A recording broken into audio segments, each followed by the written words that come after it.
इशरत बाजी की तबीयत घर आते ही बिगड़ने लगती है और आकर चीखों पुकार शुरू कर देती है। हाय मेरी गुड्डी, हाय मेरी गुड्डी, किधर रह गई तुम?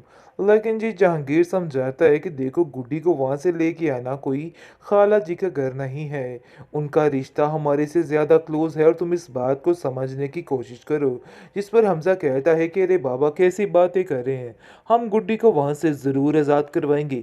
आप समझिए कि उसको रिहाई दिलवाएंगे। जिसको सुनकर सोनी कहती है कि बस कर दो तुमसे अपने घर के तो मामले निपटे नहीं चाहते और तुम्हें सिर्फ और सिर्फ गुड्डी की फिक्र है। मुझे तो दाल में कुछ काला लग रहा है। वैसे भी आप लोग वहां से हो ना, बस वो ही काफ़ी है। सोनी बड़ी खुश है कि साथ गुड्डी नहीं आई है और हमजा को कहती है कि देखा मैंने जो चाहा था वही हुआ है। दूसरी तरफ देखेंगे कि इशरत काफ़ी ज़्यादा बीमार रहने लग जाती है। हर वक्त उसके ख्वाबों में गुड्डी का आना जाना लगा रहता है और गुड्डी भी उधर चीखो पुकार करके अपनी चच्ची से कहती है कि आपको ऐसा नहीं करना चाहिए था, आपको मुझे मेरी खाला के साथ बेच देना चाहिए था। जिस पर वो कहती है अरे भाई वो लोग तेरी दौलत के पुजारी है और तुम्हारी दौलत के पीछे ये सब कुछ कर रहे हैं। तुम समझ रही हो ना अगर कि वो तुमसे बहुत प्यार करते हैं, भाई ऐसा वैसा कोई सीन नहीं है। बात यह है कि सिर्फ और सिर्फ तुम्हारे पैसे की खातिर ये सब कुछ हो रहा है। इस पर गुड्डी कह रही है कि कैसा पैसा, कौन सा पैसा, किस पैसे की बात की जा रही है? मुझे कुछ भी नहीं चाहिए, वो सब कुछ आप रख ले और मुझे जाने दें। जिस पर आप देखेंगे कि वो हैरान हो जाती है और औरंगजेब के पास आती है और कहती है कि भाई की गुड्डी तो आपके मुंह से कह रही है कि सारा पैसा सारी जायदाद आप रख लें, लेकिन मुझे मेरी खाला के पास जाने दें। लेकिन बात तो ये है कि जहांगीर के दिल में भी लालच जाग उठा है और वो चाहता है कि शाजिया उसको इधर भेज दे ताकि सारी जायदाद उसके हाथों में लग जाए। लेकिन वो ये बात बार बार किसी के सामने नहीं करे। गुड्डी आए दिन काफ़ी ज़्यादा परेशान और बीमार सी रहने लग जाती है। औरंगजेब कहता है कि आखिर उस मासूम बच्ची के साथ तुम्हारी क्या दुश्मनी है? बस कर दो भाई, छोड़ दो उसकी जान, कब तक उसकी जान के पीछे पड़ी रहोगी? बस कर दो। जिस पर वो कहती है अरे आपके सर पे तो सिर्फ और सिर्फ अपनी भतीजी का प्यार का भूत सवार है, इसके अलावा कुछ नहीं। कभी इसको देखिए कि कितनी गुन्नी मिसनी लड़की है, जब आपको समझ आएगी तो फिर पता चलेगा। कैदी है तो कैदी ही ठीक है, हमारी मर्जी, हम इसके साथ जो मर्जी करें, आप लोगों को कुछ भी बोलने की ज़रूरत नहीं है। जिस पर आप देखेंगे कि वो लोग वहाँ से बेचारे परेशान होकर चले जाते हैं क्योंकि शाजिया साफ साफ जवाब दे देती है कि ये आपके साथ नहीं जाने वाली है। इसलिए आप देखेंगे कि दूसरी तरफ हमजा जो है वो बहुत रोता है आके और कहता है कि आप नहीं समझ रही हैं कि उन लोगों ने तो सिर्फ और सिर्फ उसको एक कैदी बना के रखा हुआ है और उन लोगों का कोई भी मकसद नहीं है। वो चाहते हैं कि बस वो उनके घर के काम कर दे और सारा मामला जो है वो ठीक रहे। औरंगजेब कहता है कि मुझे समझ नहीं आ रही है कि आखिर ये मान कैसे गया। कल तक तो ये इस बात के खिलाफ था और आज इसको ऐसा लग रहा है कि जैसे इसको साथ लेके जाना ही इशरत की सेहत का राज है। आखिर कैसे हो गया? उनका भी दाल में कुछ काला लग रहा है क्योंकि जहांगीर भी किसी मकसद मकसद के बगैर कुछ ऐसा नहीं करता है, क्योंकि वो भी जानता है कि इसके पास अच्छी खासी दौलत है और इस दौलत को पाने के लिए वो कुछ भी कर सकता है। इसलिए वो भी ये चाल चल रहा है, लेकिन मैं ऐसा नहीं होने दूंगा।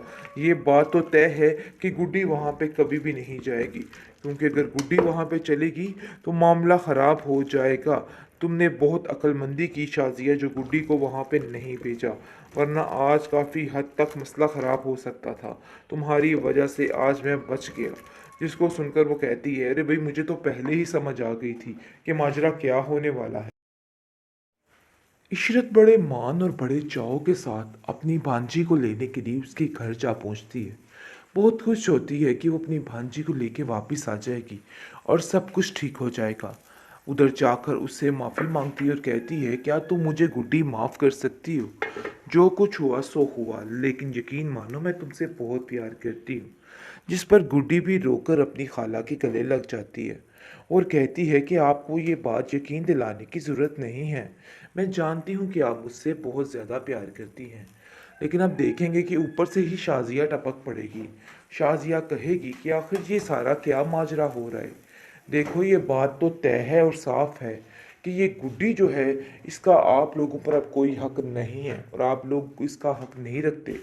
आप लोगों ने ही इसको जाने के लिए कहा था, तो अब आप लोग कैसे इसको ये की जा सकती है, जिस पर जहांगीर आप देखेंगे कि उसको कहता है कि देखो इसकी तबीयत ख़राब रहती है इशरत की, जिसकी वजह से हम यहाँ पर आए हैं और हम चाहते हैं कि जितनी जल्दी हो सके तुम गुड्डी को हमारे हवाले कर दो ताकि इशरत की तबीयत भी ठीक हो सके। जिस पर साफ साफ शाज़िया कह देती है कि आप लोगों का दिमाग ख़राब हो चुका है, कैसे सोच सकते हैं आप कि मैं आपके साथ इसको भेज दूंगी।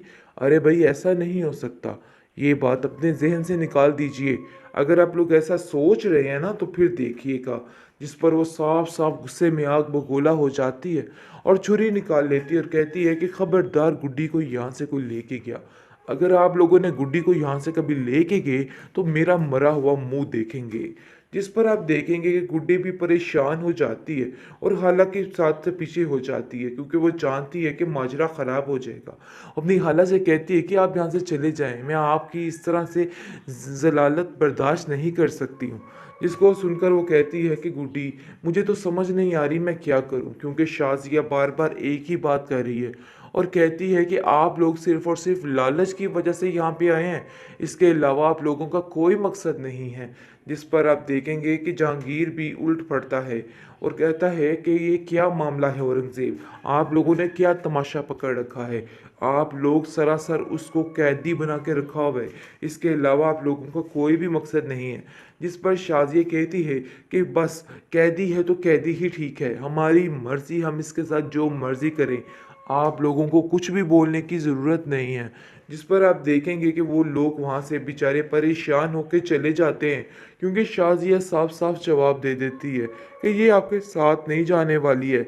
इसलिए आप देखेंगे कि दूसरी तरफ हमजा जो है वो बहुत रोता है आके और कहता है कि आप नहीं समझ रही हैं कि उन लोगों ने तो सिर्फ़ और सिर्फ उसको एक कैदी बना के रखा हुआ है और उन लोगों का कोई भी मकसद नहीं है। वो चाहते हैं कि बस वो उनके घर के काम कर दे और सारा मामला जो है वो ठीक रहे। औरंगज़ेब कहता है कि मुझे समझ नहीं आ रही है कि आखिर ये मान कैसे गया। कल तक तो ये इस बात के खिलाफ था और आज इसको ऐसा लग रहा है कि जैसे इसको साथ लेके जाना ही इशरत की सेहत का राज है। आखिर कैसे हो गया, उनका भी दाल में कुछ काला लग रहा है क्योंकि जहांगीर भी किसी मकसद के बगैर कुछ ऐसा नहीं करता है, क्योंकि वो भी जानता है कि इसके पास अच्छी खासी दौलत है और इस दौलत को पाने के लिए वो कुछ भी कर सकता है। इसलिए वो भी ये चाल चल रहा है, लेकिन मैं ऐसा नहीं होने दूंगा। ये बात तो तय है कि गुड्डी वहाँ पे कभी भी नहीं जाएगी, क्योंकि अगर गुड्डी वहाँ पे चलेगी तो मामला ख़राब हो जाएगा। तुमने बहुत अक्लमंदी की शाज़िया जो गुड्डी को वहाँ पे नहीं भेजा, वरना आज काफ़ी हद तक मसला ख़राब हो सकता था। तुम्हारी वजह से आज मैं बच गया। जिसको सुनकर वो कह